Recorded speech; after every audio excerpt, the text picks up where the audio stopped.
Colonel Leonardo, ano po ang tingin ninyo sa mga programa ng ating dating Pangulo? Kung ano yung mga nagawa niya sa Davao, kung ano yung nagawa niya sa ating bansa, ano po ang tingin ninyo sa totality ng kanyang mga naging programa? Ito ay general opinion lang po ang may bibigay. Noong 2016 po, o prior 2016 po,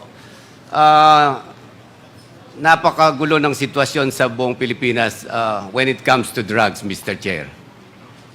Talaga pong kahit kaming mga pulis po ako noon, nakita ko po halos hindi na po namin pansinin yung mga gumagamit ng droga na maliliit lamang dahil ang dami pang dapat na unahin yung pong mga pushers and mga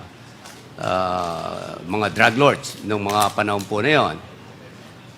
Kaya naniniwala ako na I believe doon po sa war on drugs ni PRRD dahil talaga naman pong napakinabangan ng buong Pilipinas dahil gumanda naman po yung naging tahimik po somehow.